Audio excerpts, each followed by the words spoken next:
Hello, listeners, and welcome back to the Cheap Chumps podcast.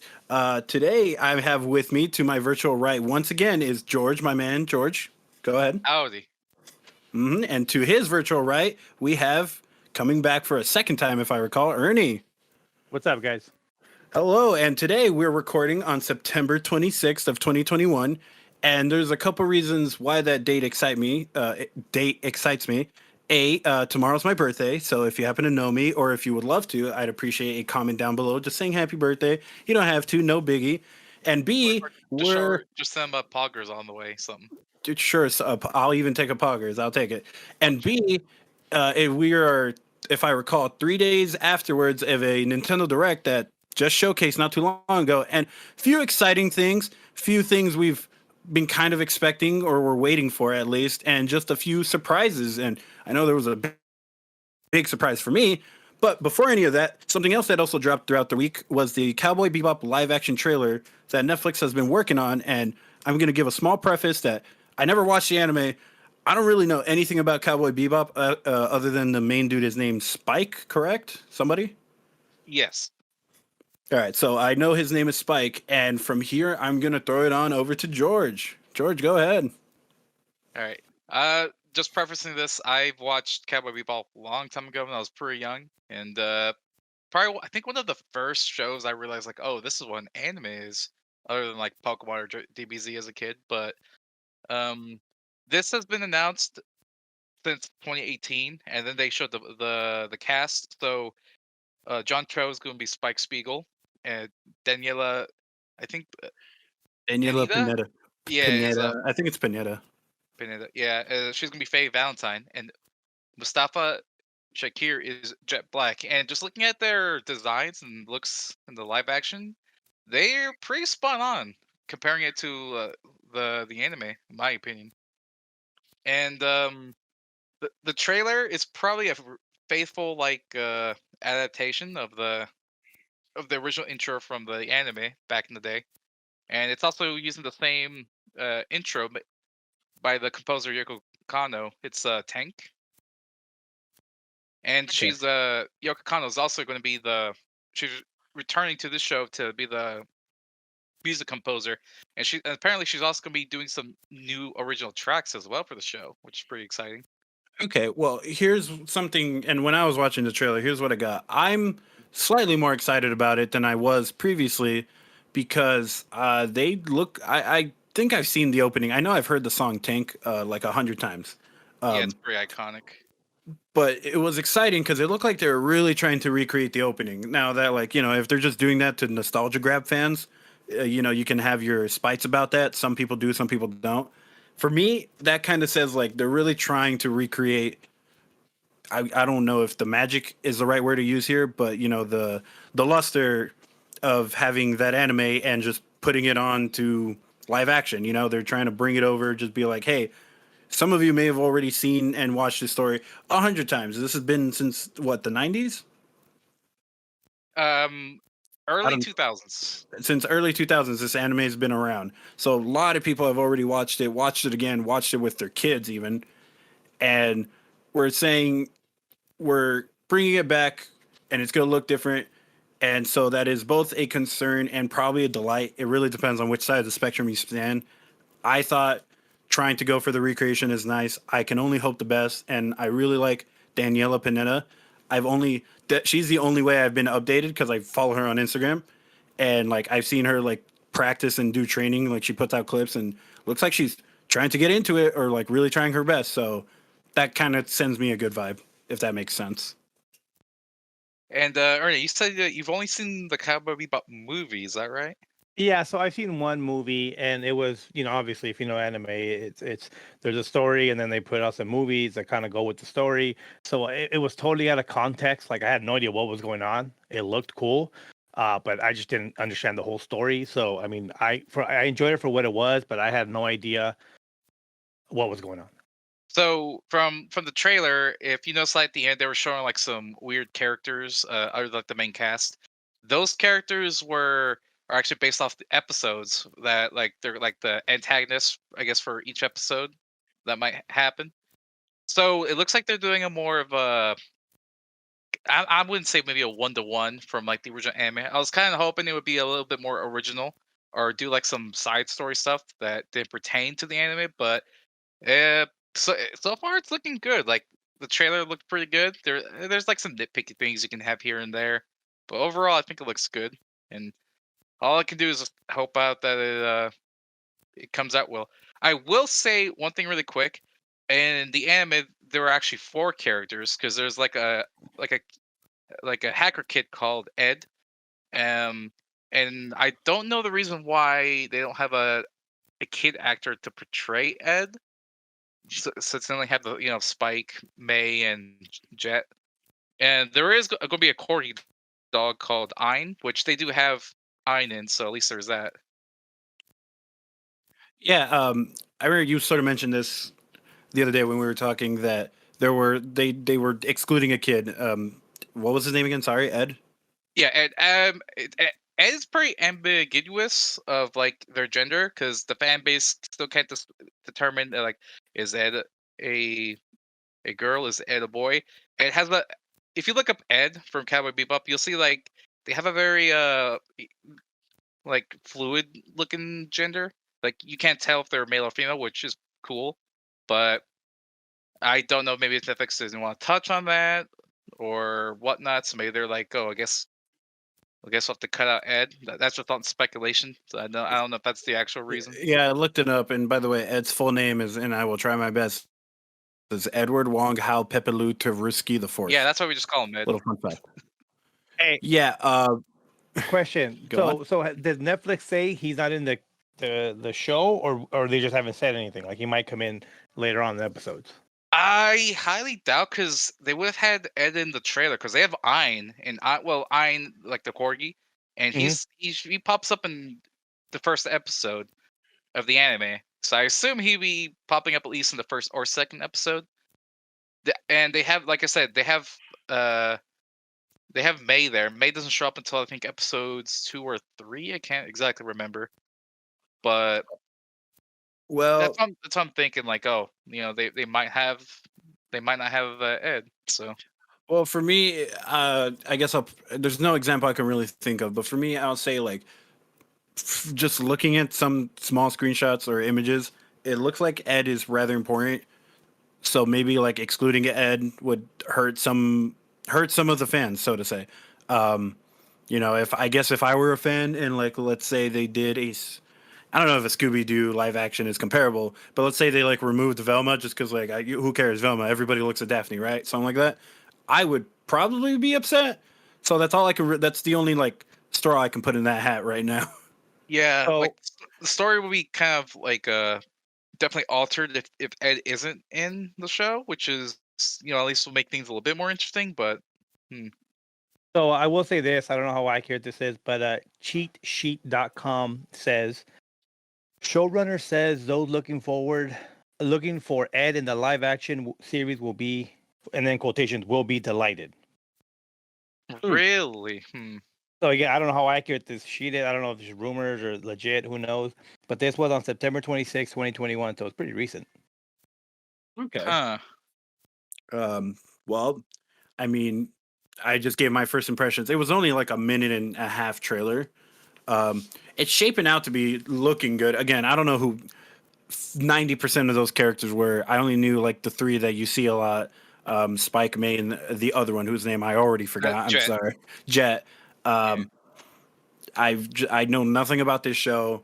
All I know is that they call him Space Cowboy or something, or like the famous line is like "See you later, Space Cowboy" or something like Yeah, that. they're bounty hunters. Oh, I like he looked like a detective type to me. Like I thought Spike was. You know what? I'm just gonna leave it at that. If I go too deep into character design, we'll just have a whole conversation. Spike is like that suave, cool, like main character. Yeah. I mean, at the end of the day, all I can say is that Death Note was a live action adaptation of an anime. This is a live action adaptation. You guys can form your own opinions, where the Death Note live action wasn't all too well accepted, or just it was heavily critiqued. That was a movie, right? It wasn't a series. It was a series, I believe. Yeah, I thought it was Pretty like sure. a couple episodes. Was it? I don't even remember. That's how long ago. I watched it once and Like, I was disappointed in it. I don't think it was that. In the others. Here, if I just type in Death Note Netflix, I'm sure I could find it real fast. But this is to say that either way, people weren't happy. I don't know if people wanted a series, but after the way it came out, by the way, it was a movie. Oh well. After the way it came out, I don't think people would have wanted a series to begin with. Well, comparing it to Death Note, they really, I guess, if they're heading with the movie, they had to condense a lot of things, and Exactly. it would have been better if it was a series. Mhm. Personally, because they drastically changed the story. Now, like me saying with Cowboy Bebop live action so far, like, oh, if Ed's not in it, that does somewhat change the story. It doesn't change it too heavily, and I don't want to go to specifics like the deeper, story. But it's Yeah, it's because things that spoilers. are um you'll see some plot points like scattered around about surrounding these characters, and then you just learn like you'll just have to see is all I'm going to say. All right. Well, I'm excited. I'm pretty sure I can tell you right now, George is excited. Ernie, you excited? Yeah. I'd I am say excited because I know nothing coming in and it looks cool. I love that song. My friend gave me that soundtrack a while ago. I love that yeah. song. It's a great song. So Uh, I have no expectations. I'm like happy to see what happens. this trailer's just so stylistic. It's the same style as the original trailer. If you ever have time, just compare it. You'll see the similarities. Mm-hmm. But I think it's time we move on to the Nintendo Direct. I'm sure we all watched it. If not, what are you doing? I asked you, and I'm talking to Ernie and George here, by the way. I hope you two watched it, but if not, this will be just as much news to you to our listeners. So we'll just kind of break it down in a list. I think I'm gonna not exactly go through the way the direct ordered them, and there will be a couple reasons, and some of you might already know. But it started off in I think a strong start with showing off the Monster Hunter Rise Sunbreak DLC. Now, what I think they're going for is very akin to what they went for in Iceborne, where it was Iceborne Monster Hunter World. I want to preface that. yeah, Monster Hunter World Iceborne. My bad. Where it's a whole new expansion, so to say, where they add one area and like a small but good substantial amount of new monsters. Now, the Elder Dragon looks cool, and to give insight, Elder Dragons are like the big boss monsters. Like you have your typical flying Wyvern Rathalos and all these other cool T-Rex looking monsters. Now, Elder Dragons are like the big bosses. The whole idea in the lore is that they're very territorial and like they can be beaten by nothing but other Elder Dragons. Now, when I describe this Elder Dragon, I want you to think Castlevania for me, and it looks like this giant kind of vampire dragon. Does that make sense to either of you? Yeah, I could see that.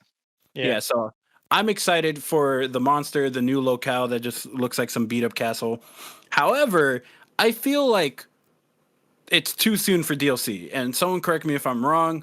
I feel like World alone before Iceborne had a way more bigger life cycle with a lot more addition to it. And Rise, first of all, it came out without real endgame, added a few more monsters, added endgame. Then it's been like silence, and then for them to suddenly come out and be like, "Hey, big expansion," So like, I don't know. It feels not like a sucker punch. Like it doesn't feel like I got cheated out of anything.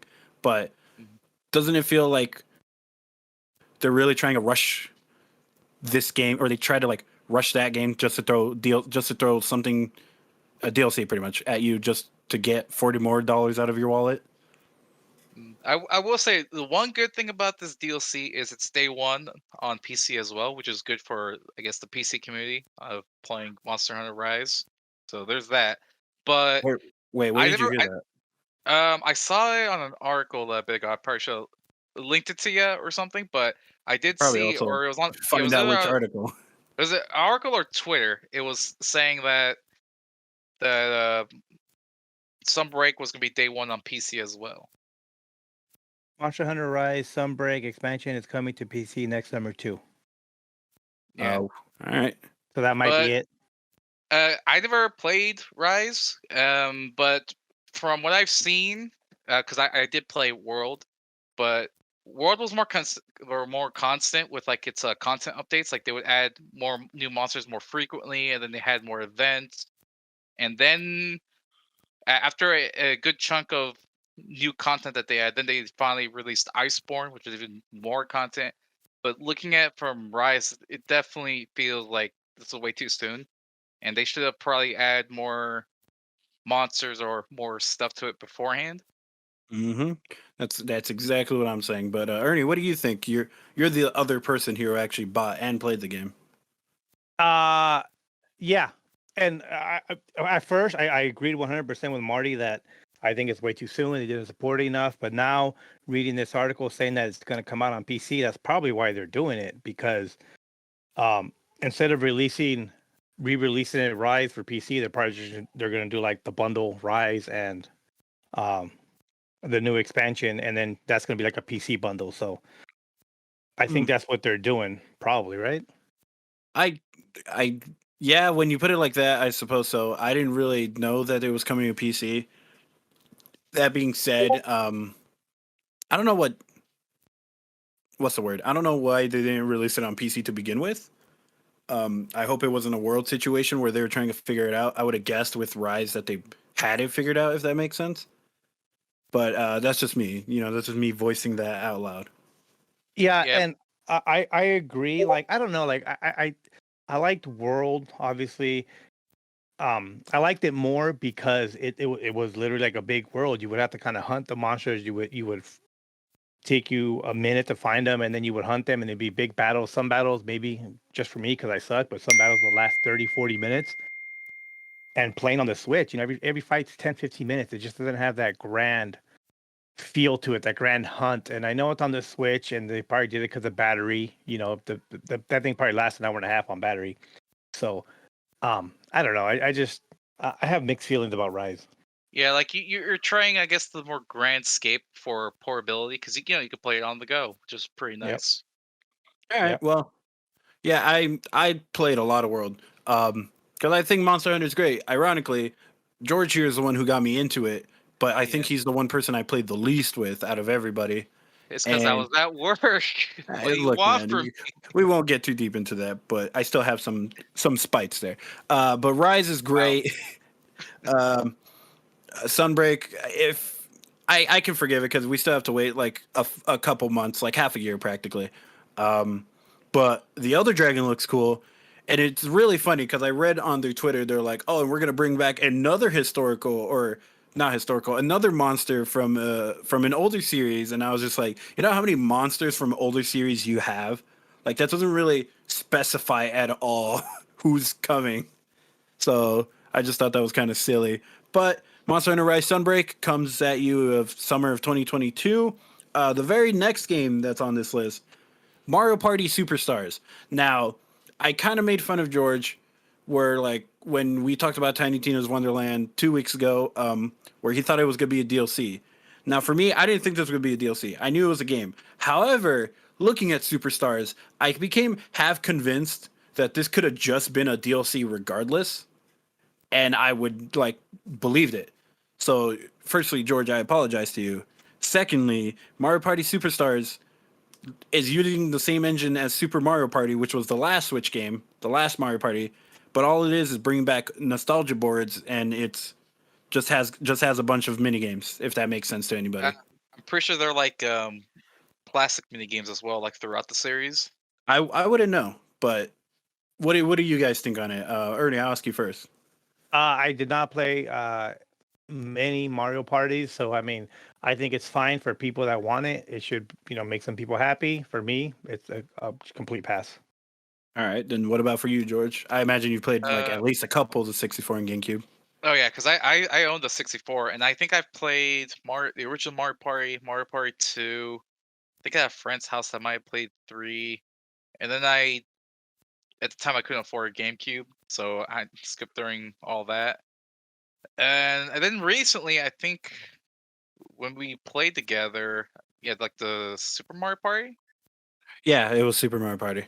Yeah, because it And was like more return to formula.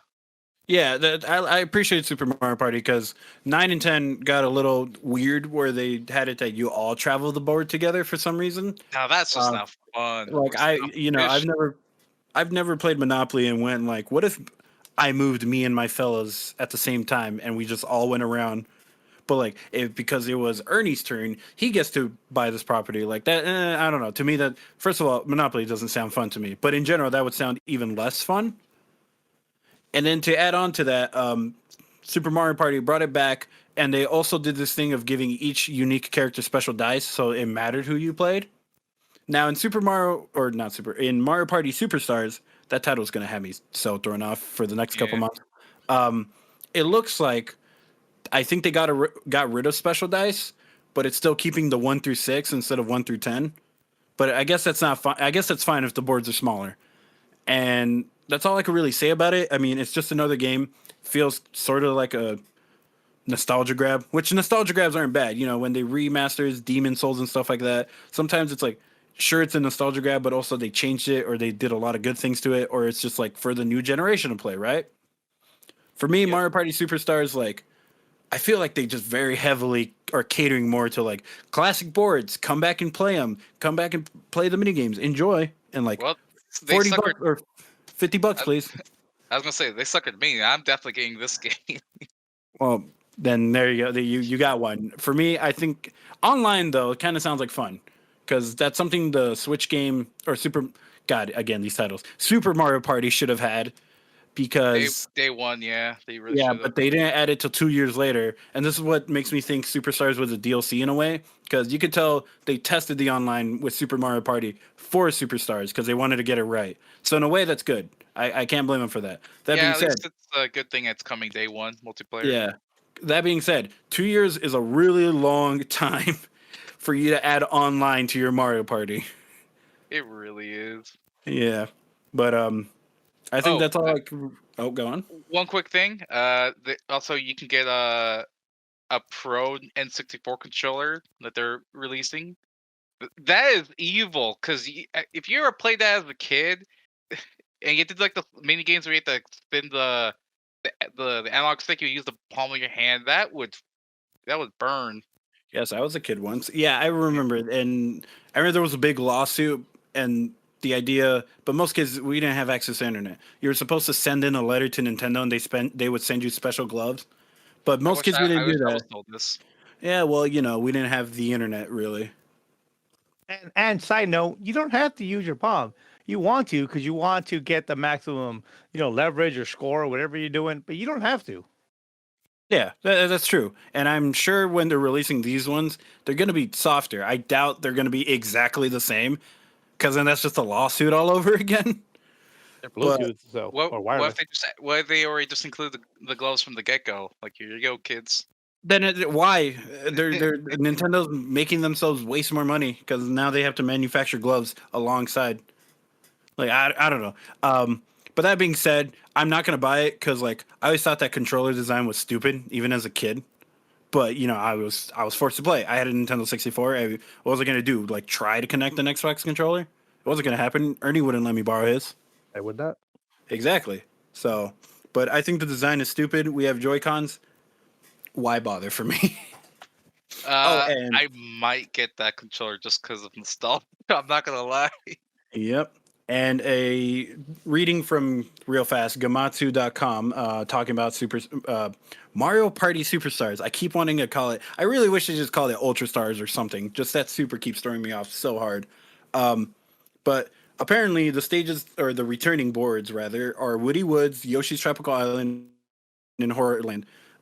There's also the Peach birthday cake one, but they didn't like list it, and I think that one no, that one's from the original Mario Party. I remember. Yeah, it's And- same thing with the Yoshi's Tropical Island. That's also from the original as well. Yeah, and I have no idea what the fifth one is, but it says here, again, Gamatsu.com, 100 classic mini games return from the Nintendo 64 and Nintendo GameCube games and more. So you have at minimum 100 mini games, and that's a lot of mini games actually. Yeah, I'm pretty sure they also pick like the fan favorites from like each of the games as well. Maybe, but let's this time they added an actual Mario Party because I'm just gonna say this I think it was for 3DS. They released like a Mario Party the Mega Collection, and people thought it was gonna be like what Superstars is trying to be, but it was really just like a bunch of mini games put into like one game, and that's all it was. Yeah, it was purely mini games, but not And- the actual board. Which and- is stupid. Yeah, and people did not like it. But I think they learned their lesson. This will be fun. I might chill out the $50, $60. I think it's 50. Like, I don't think they're charging a full 60 for this one. Well, we'll have to see. Well, But yeah, someone correct me, please. But I'm almost certain it's 50. Uh, Another game that's coming out, Project Triangle Strategy. I'm sure we've all seen it. It's Fire Emblem. I kind of wish they called it anything else than Triangle Strategy, but that's all I could really say about it. We haven't seen enough, other than it's from Square Enix. I'm pretty sure. I'm a Uh, sucker for strategy games and the art style, the 3 pixel art style. but you Looks pretty interesting. can't beat Three Houses. You cannot. I'm on. I'm on the last boss. I'll get there when I get there. All right. Voice of Cards is a tabletop. The full name, rather. Voice of Cards, The Isle Dragon Roars. Just to get that out of the way. But I'm just going to call it Voice of Cards from here on out. Is a card RPG, like tabletop inspired card RPG game, so to say. And the only thing I understood from it was that you use cards, you battle in like Hearthstone style, and both of you have played Hearthstone, so I might accidentally be insulting you. But you battle in Hearthstone style. The only thing I know is that the director behind it is Yoko Taro. For those who don't know, he's behind masterpieces like Nier Automata, Nier in general. I think he's done them all. Yeah, and he's also the Drakengard series, which their universes are together. Yeah, exactly. So he's a very creative director. I can't say I've played any of his games, but just from hearing the music and seeing gameplay of it, it looks beautiful. So interesting for him, at least from what I know, for him to just direct a card tabletop RPG rogue. I don't know what it is actually, so I'm just gonna call it card tabletop RPG. But what do either of you have to say about it? I'll throw Well, it to George first. knowing him, knowing Yoko Taro, he's gonna probably make this lore is gonna be tied into Nier I, or Drakengard series somehow. He's a mad lad. He just does what he wants. But it might. I'm definitely gonna get the game though. The game looks really cool. So Ernie, what do you have to say about it? It looks interesting. It looks everything is cards, right? You move like through cards, and then Yeah. battle with cards, and characters are cards. It looks Yeah. fun. It looks interesting. I mean, we saw very little of it, but he makes interesting games. Should be fun. Yeah, Mhm. it's and to confirm, yes, it's just all cards. So I guess the closest type of games that are to this are like Slay the Spire or like Riftlands or like card like games like that where it's like an RPG but using cards to like for your moves or actions. But those are like the settings and stuff are in 3D where this is purely cards, like only cards. So Yeah, I have Slay the Spire. Now that's interesting because it's a roguelike where you climb up and then you get to the boss and then you die and then you replay, but you keep some cards and you keep leveling up. So I mean that game was fun. But this is like a straight RPG, almost like a Final Fantasy, right? Just a big old I mean, story. it's Square Enix and it's Yoko Taro. He makes great stories, but wait, did they? amazing. I don't know if it's confirmed that it's actually Square Enix behind this. Like maybe they flashed a symbol, but I don't remember. Um, Like, because I I don't believe think Yoki Taro is contracted under Square Enix. Like, I don't think he can only make games for them. He just happens to. I think well on the Square Enix store, like they have like a lot of like most of their merch is on the Square Enix store. So, but I could be wrong. I'm gonna. You know what? It's bothering me now. I have to look it up. Um, I'll just add in one more thing that I think. I hope people aren't too afraid of it because it's like this. I'm not gonna call it weird, but like this card game, right? Because a lot of people see that and they go like, "Oh, why when I can just go buy an actual card game, right? Something like that." Or play It is like Square an Enix. actual RP. Yeah, it's like they would rather play like an actual RPG, like in 3D rather than purely cards. Wait, Ernie, did you say it is Square Enix? Yeah. It All right. says Square Enix Nier Automata is a fan favorite. Blah blah. The creator of Nier and Dragon Card. Yep, it's coming out in October, right? And it says it is by Square Enix. I didn't know it was coming out like this year, October, like That's what it 5 days from now, October. said. To launch. Well, I mean, it could be end of October. We don't know when in October. October 28th. I've never heard of this game, and again, to have Yokotaro behind it, and like me never really hear it. Like, have either of you heard about it? This is No. the first I've heard of it, but I'm already like hooked. So I'm Well, excited to play this. again, you have another fan, George. You know what? Go ahead. You have him. All right, moving on to the next game, and this game wasn't new, but I would just want to kind of point out the art style. Disco Elysium: The Final Cut, as its full title. Um, they were very heavily advertising where your choices matter, and you're just this like dude with amnesia who finds out he's like a detective, and you just work through the story, and that's the game. I love games where choices matter. However, this game just it doesn't reach out to me, if that makes sense. I don't know if either of you played the original or care about When Disco Elysium. when this game came out a year ago, maybe 2 years ago on PlayStation 4 and PC, it was people were raving about it. It was fantastic. It's I never played it myself, but every podcast that I listened to on the Steam page, it was there. A bunch of awards. From all accounts, it is a fantastic, amazing game. I've heard that there's no combat. You just kind of talk, and then from there, it's a puzzle. I don't know what it is. All I know is a lot of people love it, and it's won a ton of awards. Okay, so I believe in the people, especially when it comes to video games like these that like look out of left field. Um, maybe you know what? My mind is actually just genuinely a maybe on this game. I'll have to wait. Hope the Switch port like runs.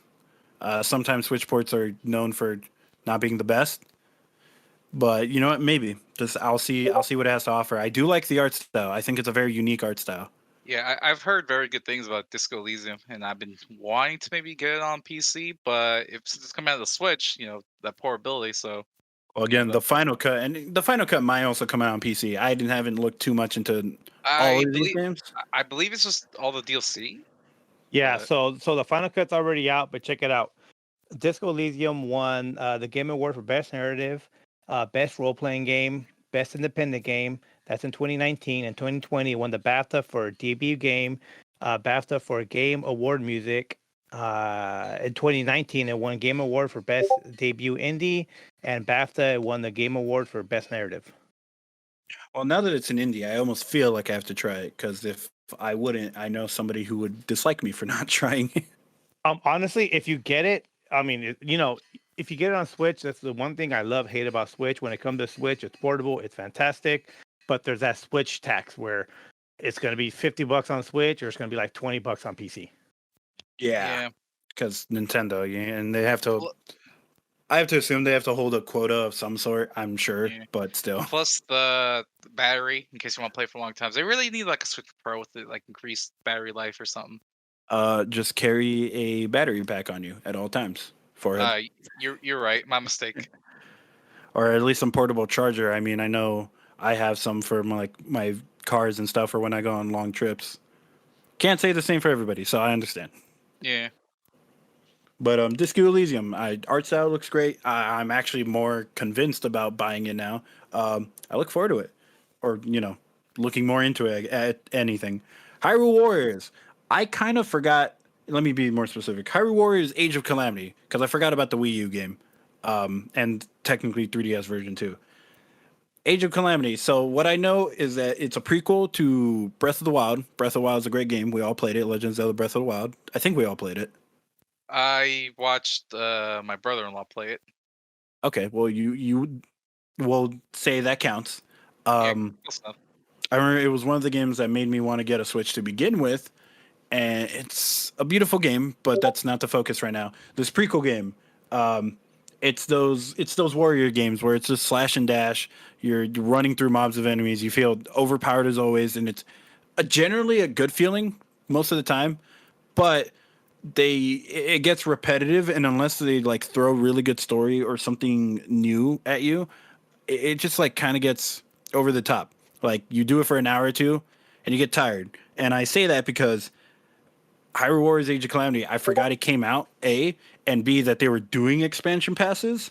And the thing they showed in the direct was just the second DLC, where I guess it's more story and they like two new playable characters or something like that. And that's really all I can say about it. Is there anything I might have missed in there, Ernie or George? I don't think so. Yeah. So I mean, what are your Did you even remember this was a game? I feel a little stupid, but did you even remember this was a game? Yeah. I'll let you go here, Ernie. Yeah, I mean it's a Zelda game. It's from Breath of the Wild, but I never played it because only I remember playing these games on PS2, and then The Dynasty know, Warriors series. yeah, the Like, Dinosaur War no. series. It was so cool because there were so many enemies. But after the PS2, it's like all right, like it's been done. Nothing's changed. Um, uh, Persona, the Persona game did it well because it was a really cool story. Now it was maybe one of the weaker Personas, but it was still a very good, Dynasty Warrior game. What they call miso games. Mm-hmm. So that did it well, but I don't know how Age of Calamity did it. Plus the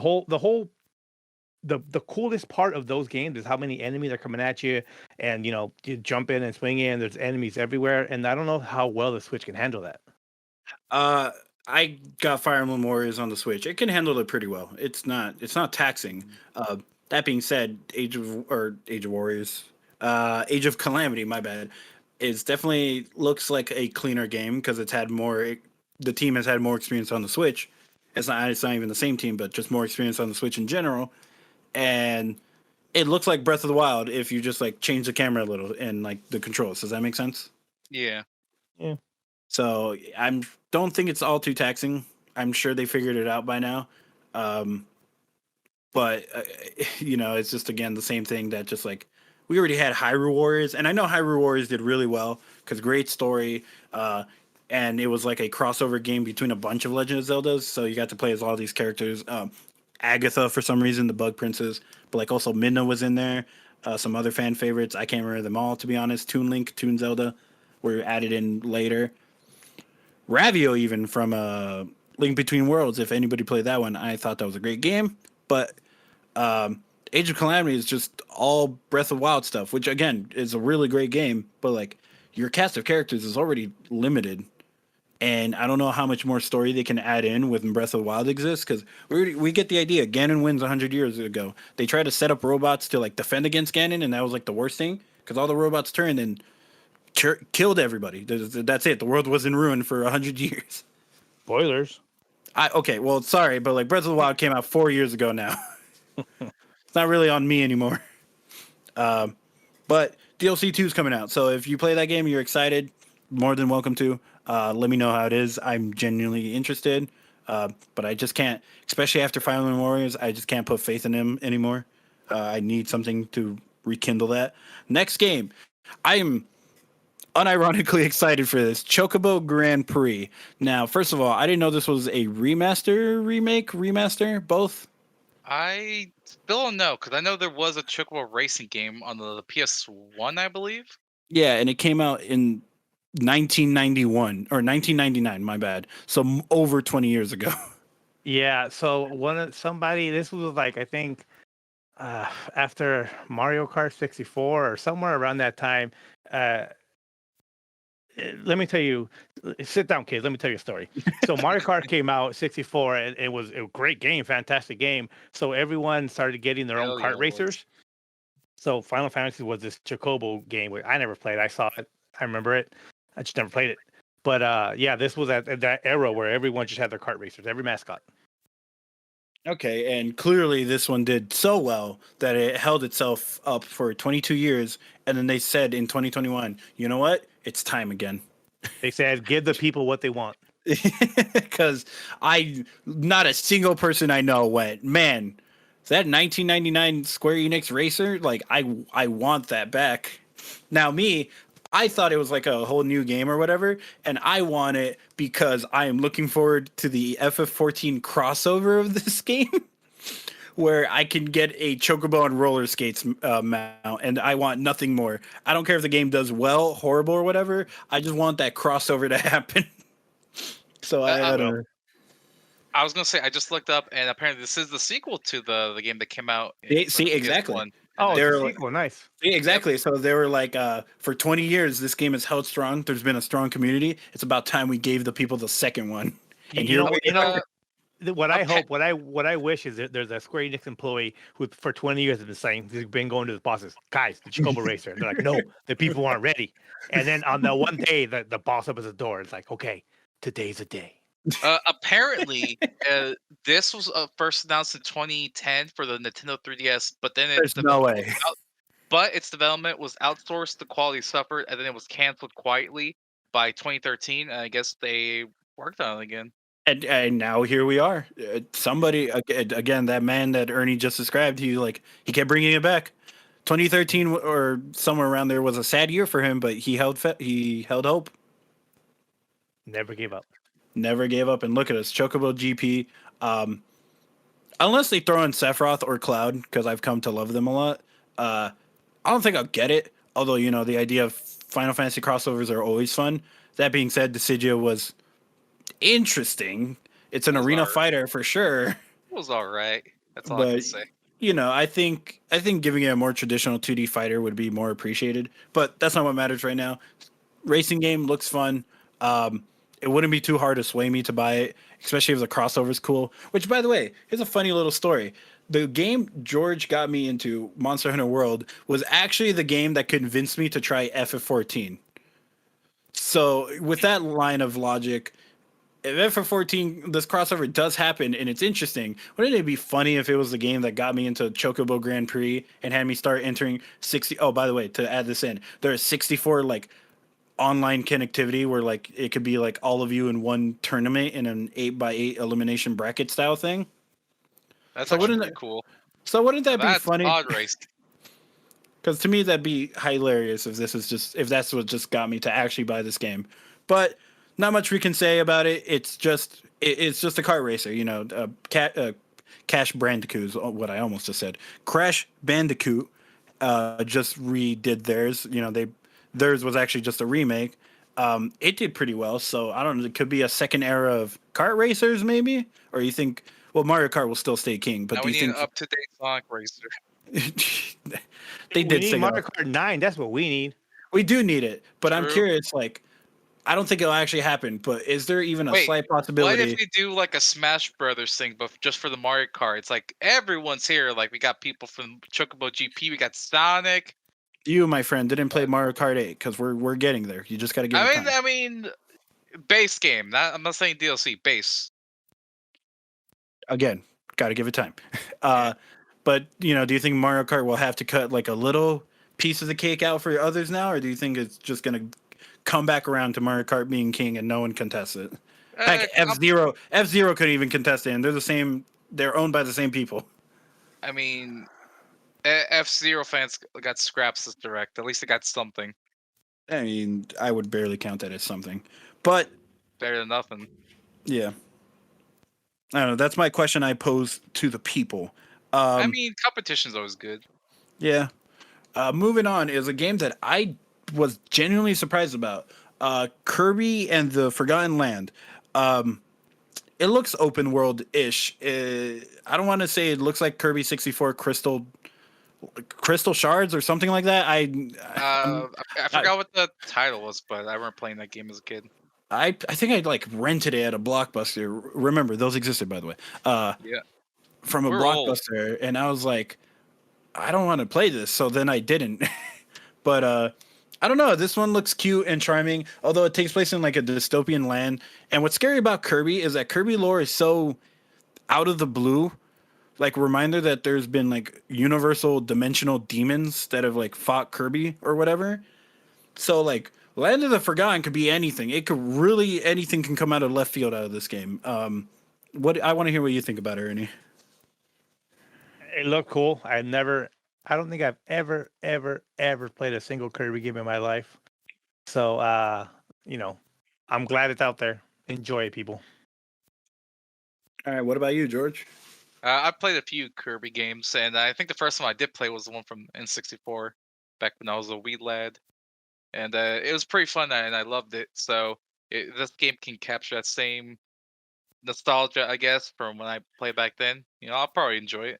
I don't think it will, because I think the Kirby 64 game was a 2.5D platformer where sometimes it'd be a side scroller and sometimes it just transition to 3D. But this looks all 3D and it looks like you can go back and forth between places. Yeah, correct me if I'm wrong, but this game is the second 3D Kirby game. Like I Most said, of there's a yeah, lot of them. most of them are like side scrolling or like they were pixel art like 2D. Yeah, a lot of them are 2D, especially a lot of the recent ones. Even that weird gotcha Kirby game that I played for like 2 days because it was free. So why not? Um, they just have a history of being 2D, and I guess it's because like if the formula ain't broke, don't fix it. People buy it. There was Kirby Yeah, Yarn even, and a couple others, but they'll still I, take like I'm 2.5D or I'm something. glad they're doing it 3D. For me, I'm gonna right now describe it as what could be the Super Mario Odyssey of Kirby. And then it's not like Mario was failing, but that's to say like it's going to be a thing that feels familiar but is all brand spanking new at the same time.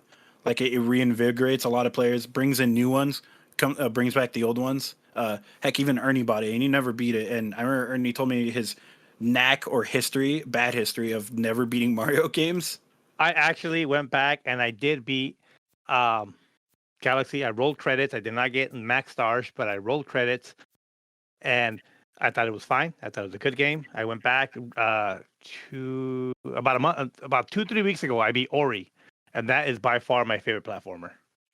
I've heard of Ori. I don't know anything about it, and for some reason, I get Ori mixed up with Amori, and that's thanks to a couple other friends that I know, because they're big Amori fans.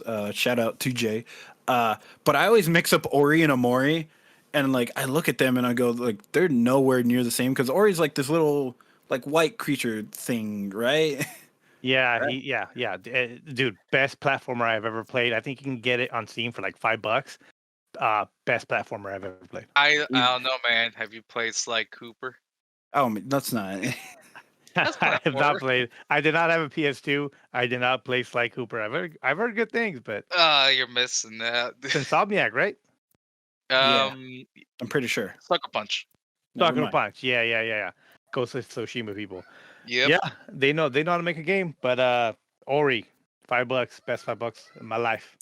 All right, so moving on to the next big Nintendo title, Splatoon 3. Even though I just said it's the big title, here's all I have to say about it. It's Splatoon again. It looks like you have grapple and new abilities. So to me, Splatoon's starting to shape up like Call of Duty. You kind of expect one to come around every so often. Not as often as COD, but like at the end of the day, the core is the same, and that's not a bad thing. But I think my Splatoon hype ran out really quickly. So are either of you hyped for this? I played Splatoon. For me, it's I got nothing negative about it. People like it, cool. I have never played one. I want to play one. I'm down to pick up the old one and battle, I guess. But that's definitely a game that's better with friends and not just pick up randos. Yeah. Yeah. Also, just Nintendo Online is really terrible. So until they fix Yeah. that, I don't think I ever really played any multiplayer games on the Switch. Unironically, and I know that Splatoon has a ranked mode, and shout out to all you ranked granders. Second time, shout out to Jay.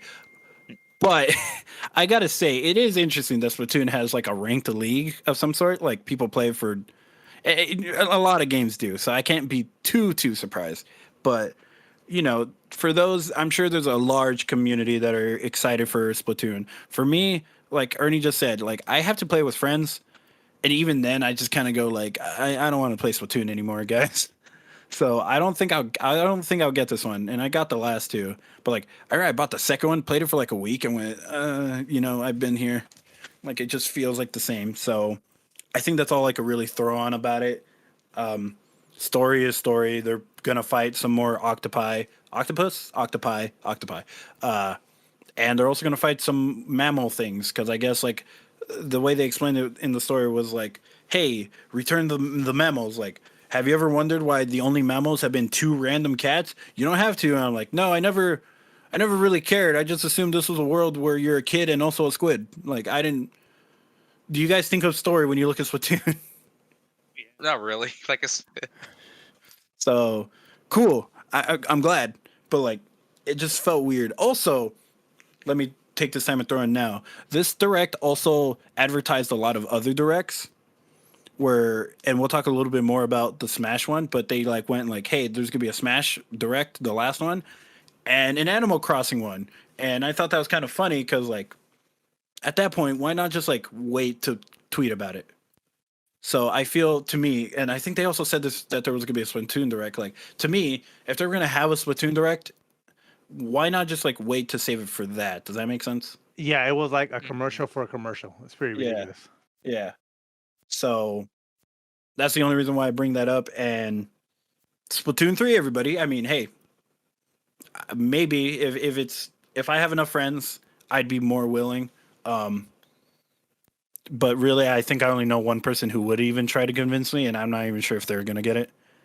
So I think I'll just move on from Splatoon and go jump into that Smash presentation. It's gonna be hosted on October 5th, so I'll definitely talk about it. I'll make a note to talk about it.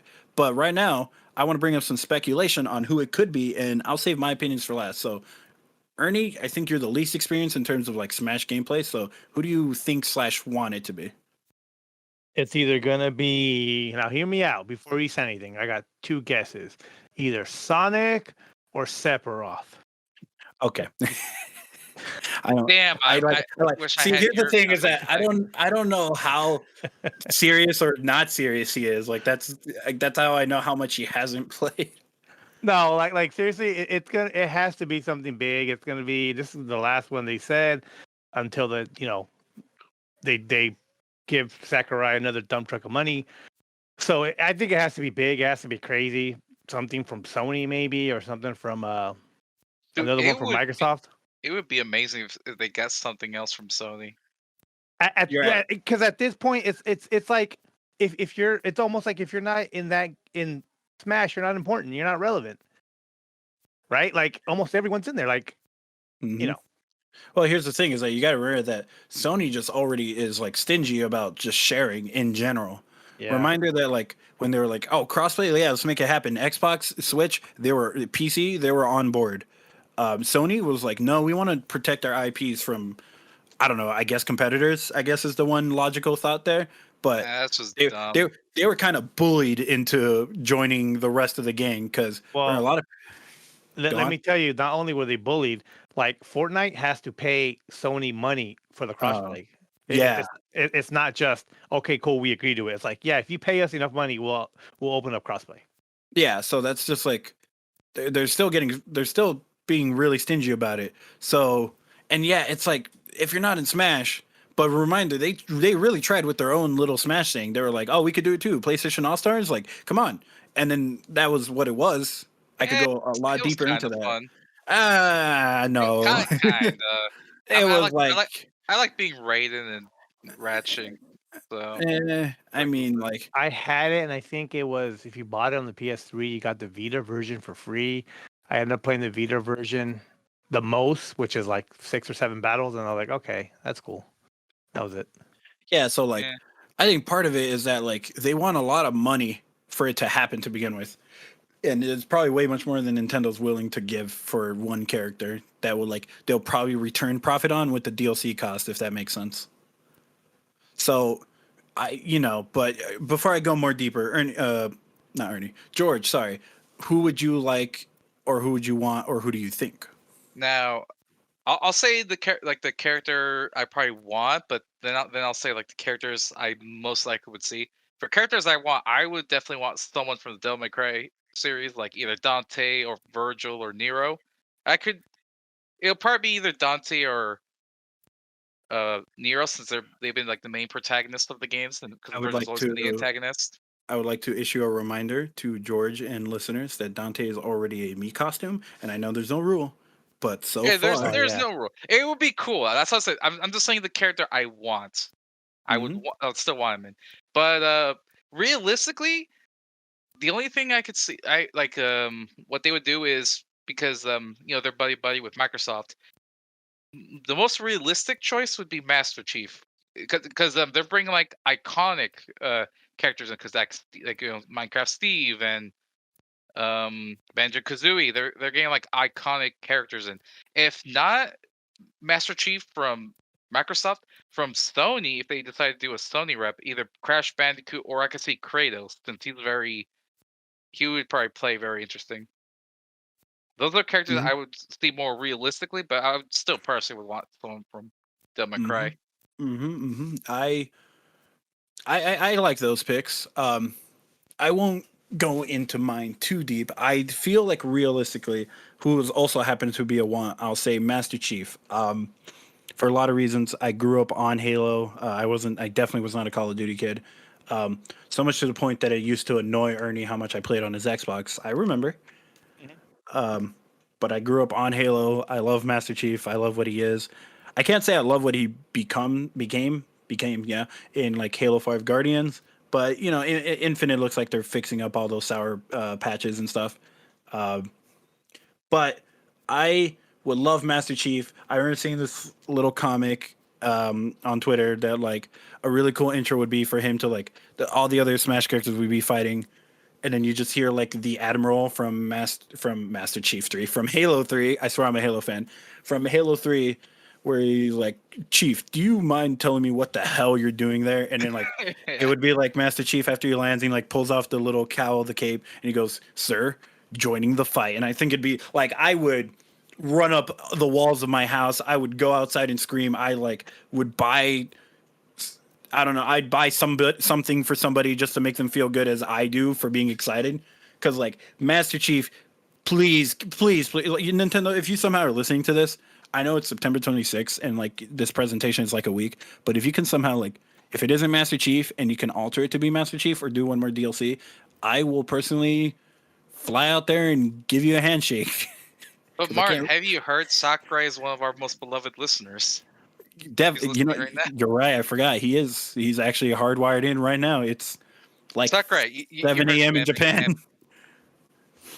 You know what it's gonna be, dude. It's gonna be like another Fire Emblem, and people are gonna get pissed. Well, that's the thing. There have been leaks, and I won't look it up too much because there have been leaks. But Smash leaks, I've gone into this, are very like hard to believe. But there have been leaks saying like, oh, it's gonna be Cinderace from the recent Pokemon. Like, you know how many people would be upset? Like, that's not. People were hyped about and what Bayonetta did to Smash 4 is a separate conversation. But people were hyped that was the last character. Like, it ended on a good note in terms of character representation. If you throw at us Cinderace, like, there's gonna be an uproar. And I hate to say it, but like, Smash fans are regardless, no one's gonna be happy. But I think they are a toxic breed. Yeah, but people will be far, far more upset if it's Cinderace as a collective unit. Like, I think that might accidentally unify them for something for once. And reminder, these are the people that never unite like on one thing. People always, yeah. But Master Chief is a want and like a big hope. I can see Kratos. I can see like some of those other ones. I feel like Dante was passed just because of him being a Mii costume. Hey man, however, just that man dream. A character I want and have wanted for a long time. You can ask like some of my friends that I talked to Smash with. George might remember Phoenix Wright from Ace Attorney. I think would be really cool. I want him to come out and say objection, or in Japan, Igigari, or no, Igigari. Yeah, I was right the first time. Wait, what if it's like a Fire Emblem character is going to be announced, and all of a sudden it's like objection, and here comes Phoenix Wright? It'd be funny. Although that would be the third time they did that joke.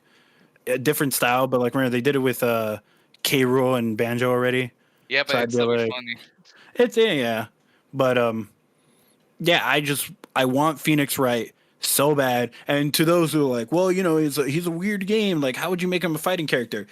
I want you to go look up Phoenix Wright Ultimate Mario vs. Capcom 3. You won't be upset. I think it'd be really good. I don't care if he's overpowered because I'll teach you how to do a fucking Infinite. In Ultimate Mario vs. Capcom 3, he's the worst best character. But he was so fun. I played him. I love Ace Attorney games secretly, even though it's like realistically just a graphic novel, but like with added search element gameplay. But you're really just watching a story. That I would love him. Some other character would be like Yu Narukami, but I don't think that's happening. Toru Adachi, don't think that's happening. Otherwise, I don't really have a lot more wants. Like, I have what I want, I think, out of Smash Ultimate. I've had what I want. You know, they even threw in Byleth for me, and I didn't want that. I remember there was somebody who was like, I bet you wanted this because I'm a big Fire Emblem fan, but no, I have what I want. I'm pretty suffice. Like, Master Chief is the one thing, and I'm set. And we need an FPS representative. You can say Samus all you want, but Samus didn't start out like that. No. wouldn't call Samus like FPS really. More. Yeah, I would call Samus a Metroidvania because that's what. Yeah. All right. Well, I think that'll be a good for speculation. Let's see how close or somewhat right we were. If I'm wrong, I'll eat a peanut butter sandwich and call it a day. Anyway, moving But you're on. allergic. You're allergic to peanut butter, right? Yeah. So Worth it. life or death situation, right? Moving on to I think the last big reveal before we move on to a further topic, Bayonetta 3. This is a game that people have been waiting on for a long time, so long that I actually pulled up the reveal date for Bayonetta 3. It was revealed by Nintendo at the Game Awards of 2017 on December 7th. I And actually they, forgot it got revealed then. I've known that it's been revealed for a while, but I actually had to look it up, and the release date they didn't even give an exact, but I think they said 2022. So Bayonetta fans have been waiting for 5 years, and I know there have been longer waits. I'm looking at you, Duke Nukem Forever, but Kingdom Hearts 3. yeah, Well, yes and no. They never really like gave us a release date. We just knew it was going to come around, and then they gave us one, and we waited 2 years. But It was like 5 10 years years.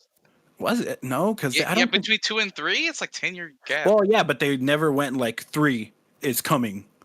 Like we just knew. We happen to know, but they also gave us 7 other games. Remember, in between. I mean, yeah. There has been no Bayonetta 1.5 or Bayonetta String of Memories or whatever it's called, or Bayonetta Weird Rhythm game that's canon. Alright, There's you just got me been there. Bayonetta 2. You're saying they're doing it wrong.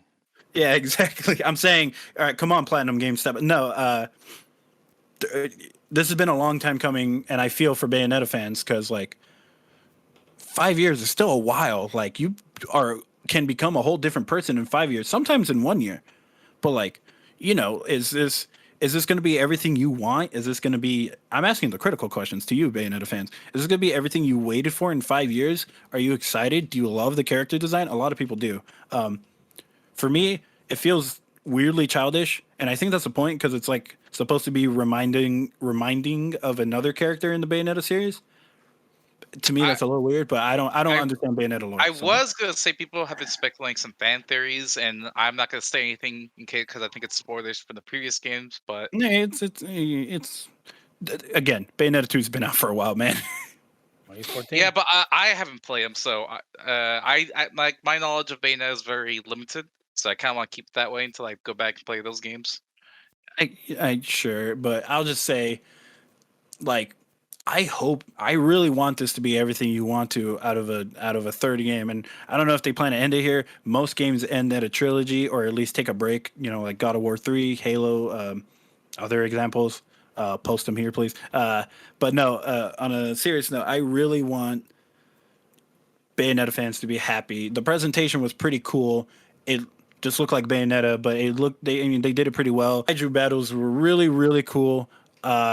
Or looked cool. I can't say if they were or weren't. I hope it all feels fulfilling. I hope the combos still feel great. I know that's why people love Devil May Cry games and Bayonetta games together. Yeah. So I just want, for me, like, I just, out of the graciousness of my poor kind heart, I want it to be good for you guys. What do you guys want or like think about this game, Ernie? So before Bayonetta came out, and it was a reveal, what game did you guys think it was? I think George was at my house, and I was saying, like, it was gonna be Bayonetta. Like, I said to him, like, it's Bayonetta. Yeah, once I saw because the first thing in the trailer, it's platinum platinum end or whatever on the billboard. I'm like, oh, platinum games, so Bayonetta. Yeah, like, I just, the art style just felt very Bayonetta. In the back of my head, I won't lie, I was also thinking like Astral Chain 2 maybe, but like, I don't think so. Yeah. Because Astral Chain just came out like 2 years ago. Like, it feels too soon, weirdly. And I know like 2 years isn't that long of a wait, but Astral Chain was one of those games that looked like we're gonna release it, see how people sit on it, and then like maybe, but like we're not looking into making a sequel. So right off the bat, I was like, Bayonetta 3, like, it's finally like people are gonna be joyful. I thought it was like one of those Earth Defense games. I don't know if you guys played those. Oh, I've heard of them, and the style kind of looked like a style. I was thinking like, yeah, if I didn't see that billboard, I'm like, oh, Astro Train or like those Earth, like you said, Earth Defense Force. Yeah, Yeah, First Defense Force. Yeah, I mean, I played the first Bayonetta. It was cool. Platinum Games have a style. I think they're great. But do you guys know why the series went to Nintendo? yes, I do know why, but I assume you're gonna tell me why. Or are you asking me genuinely? No, Jenna, go ahead. Say it. Why. I have no clue. Okay, I don't know the exact details, but Bayonetta 1 came out on PlayStation and Xbox, I think, as well, right? Yes. And they didn't port it until later onto the Wii U. But if I recall, is that Platinum Games was suffering already, and even with the release of Bayonetta, it didn't meet exactly what would have pulled them out of the gutter. So they went and sold themselves off to Sega. Now, Sega, great company, they have Sonic and all that. But fiscally speaking, I think they weren't doing too hot when they acquired Platinum because they just had nothing great. They probably released a Sonic game, but like how 80% of them are, 85, 90, I was being too kind. How 90% of them are, they just don't do well either on their own. I was gonna And say, do you know what year exactly? Because I think with I, Yakuza Zero, I think that's when I, things are starting to pick up I again. don't know. I don't know what year, but they weren't doing too great either. So like Platinum Games was like looking to be one of those studios of like how a lot of studios end up where they were just going to get shut down because they were just in a bad situation and their mother company, whatever you want to call it, just wasn't feeding them enough, so they were just going to get cut off. Then Nintendo came in. They saw what Bayonetta 2 was going to be and Bayonetta, and they said, "All right, Sega, Platinum, you guys, here's what we're going to do. We're going to give you money to finish this game. We don't need any exact exclusive rights or anything. The only thing we require is that this needs and will only be a Nintendo exclusive from here on out. Deal?" And like when you're Platinum Games, your choices are either you just die or you take the hand that feeds you, right? You don't bite it. Yeah. So that's literally what happened. So it's still owned by Sega, but it's one of those weird second party exclusives, so to speak, how Xenoblade has become, where like Nintendo has a hand on it. They kind of have like a say about it. They're like, oh, you want to put it on PC? Sorry, we can't do that. It's kind of similar with From Software, where they had like Demon Souls only on PlayStation, but then the Soul series is, everywhere. But then they have exclusive like Bloodborne that's only on PlayStation. Which please bring it to PC, I beg of you. Anyway, So So, that's well, according to Wiki, it doesn't go into that much into that detail, but it just says that Sega canceled it. Sega decided not to make two, and then Nintendo jumped in and they revived the project. oh, So there we go. if it wasn't for Nintendo, Sega just Bayonetta 2 would have never happened. Yeah. And so it's something like I said, I wasn't 100%. I might have been, in fact, I was technically wrong there because I didn't know it was being canceled, but it was still sort of along the line that like Nintendo saw it and we're just like, hey, you know what? Here you go, man. Yep, make it happen. So So yeah, hopefully it's good. Hopefully people, uh, you know, get what they want, like you said. But I don't know. I'll have to wait and see if I get this or not. yeah. What about you, George? What do you think?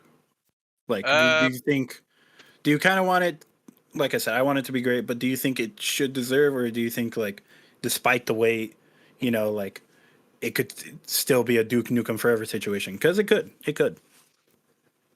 regardless of how well known a game is, it could always end up being bad. But that's normally not the case unless, like really rare cases, like how Konami killed Metal Gear when they fired Kojima, and then Metal Gear Yeah. Survive. It really shit the bed. But I'm expecting it to be at least a pretty decent game, or it's probably gonna be a good game. From the trailer, what I saw, combat looks fun, and the kaiju fights. Come on, it's kaiju's. It is That's cool, kaiju's, man. but like, you know. I mean, my worry is because it's on the Switch, the frame rate. That's the only thing I'm worried about. But as long as it plays well, I don't care how it looks at the end of the day at times. So as long as it plays well, that's all I care about. All right, and moving on to our final topic of the evening, or morning. Never really know when people are listening to this, but the I'm already kind of laughing just looking at this. The what I'll say in quotations all-star cast of the Super Mario Brothers movie, being headed and created by Illumination Studios, if I'm not mistaken. And for those who don't know, they're the people behind Despicable Me and Minions, and probably something else, but that's all I really know them for. Yeah, that's true. Yeah, in the direct, for some reason, I mean, I get it. Shigeru Miyamoto, father of Mario and all that, they had him come on, right? And all he really did was come in and say, look, here's your cast. Chris Pratt's pretty cool, and he like walked away. So that kind He's a of pretty gives cool guy. yeah, that gives you a given that I'll just go ahead and read off the cast, and then I think we'll say what we think. As Mario, Chris Pratt. Lot of things to unpack there, but that's just number one. Charlie Day as Luigi. Perfect casting. Everything else here, not perfect casting. All right, Anya Taylor-Joy, Peach. I actually Jack don't know much Black about her. as Bowser. Seth Perfect. Rogen as Donkey Kong. Perfect. Keegan Michael Key as Toad.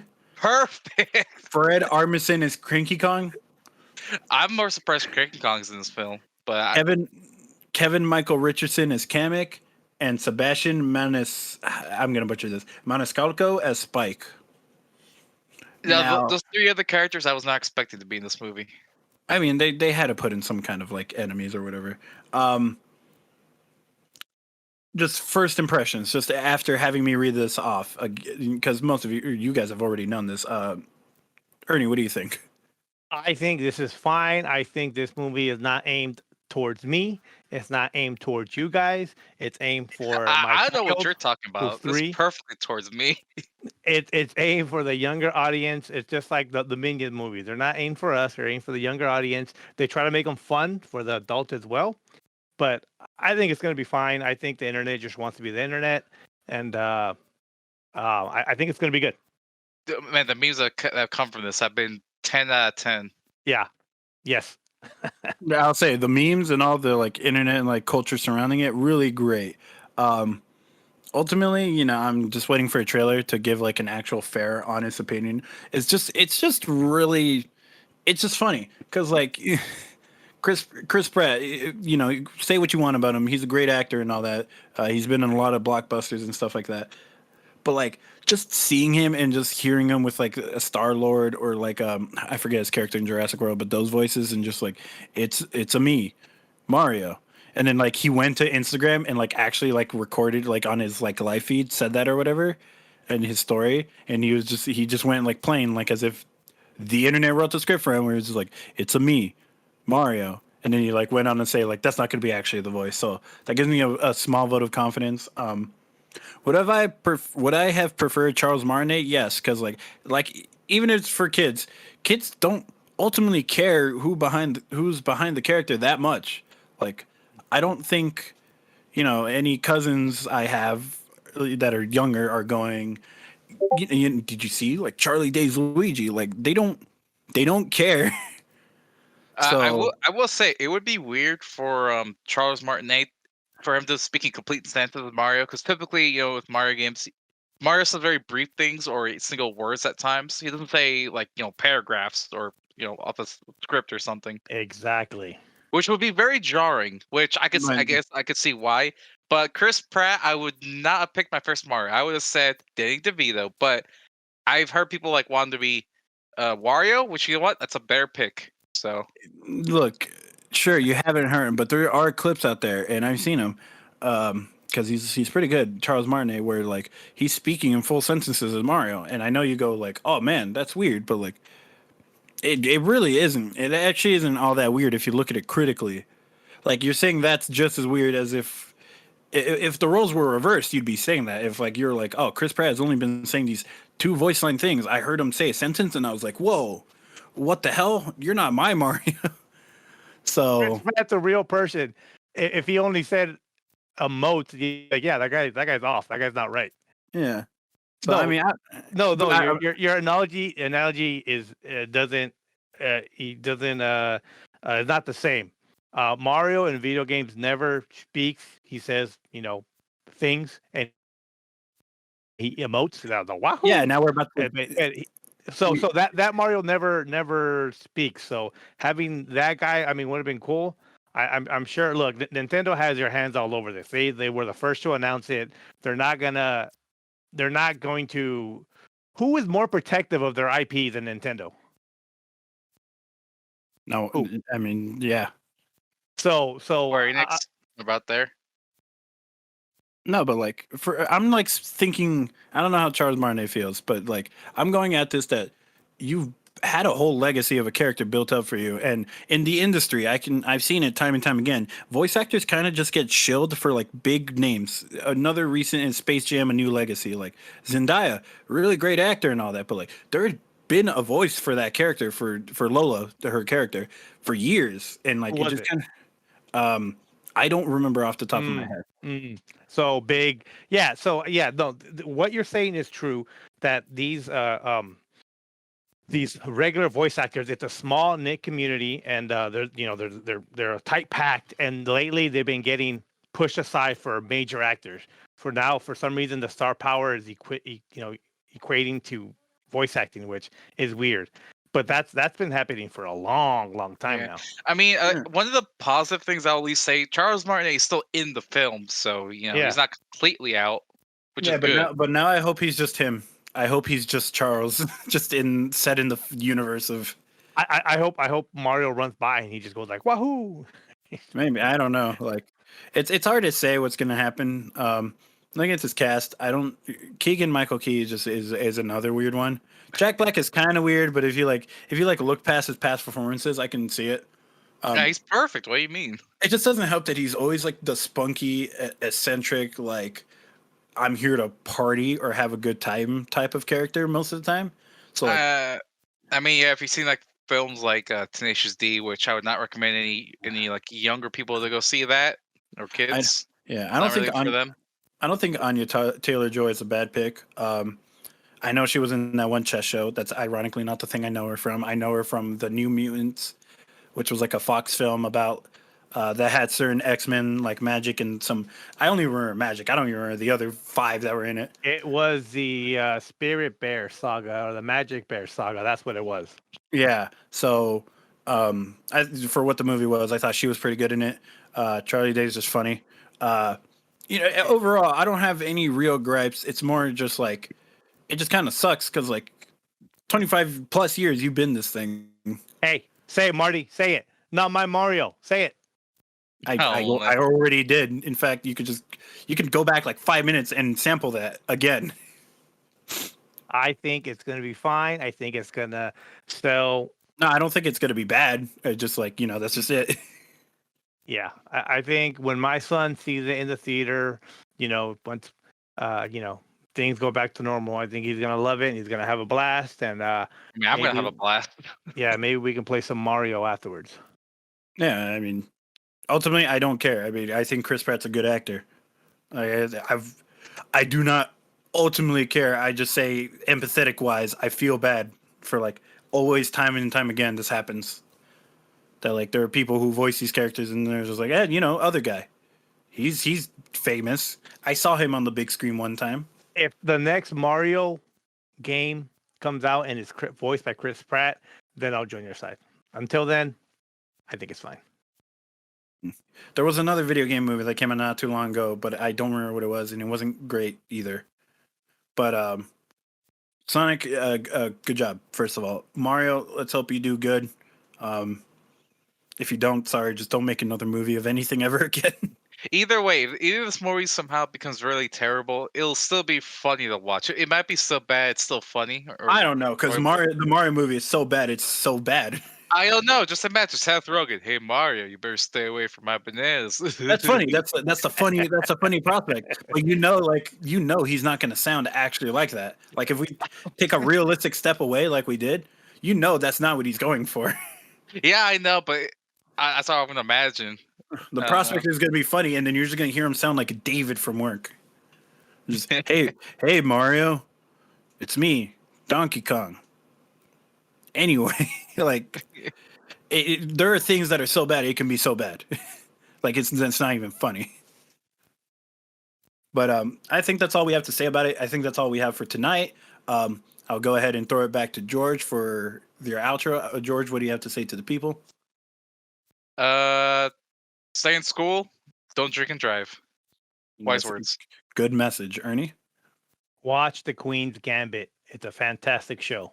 Is that the show Anya is in? I've been meaning to watch that. It's really good. Well, I might because I already liked the actor. Hey, Uh, Marty, let me tell you, it's better than New Mutants. I can imagine New Mutants. I didn't walk out New Mutants and go, damn, that Hey. movie was really good. It's called the Demon Bear Saga. That's what the movie's based off. There we go. I read the comic book and it was cool. It was good. I didn't read. I don't read a lot of X-Men just because I still have a weird fear that they'll just stop making them again. So I would say I've heard recently from the comics that X-Men's actually pretty good. Like recent stuff that they put out for the comics. Yeah, it took a weird twist in 05, but and it's been going from there and it's been fantastic. But the Mutant Bear Saga was from like the 80s, so you're fine. Oh, there we go. I'm Marty. Thanks again for listening to us, and we hope you have a wonderful day. It's a me, Chris Pratt. It's a me, Mario.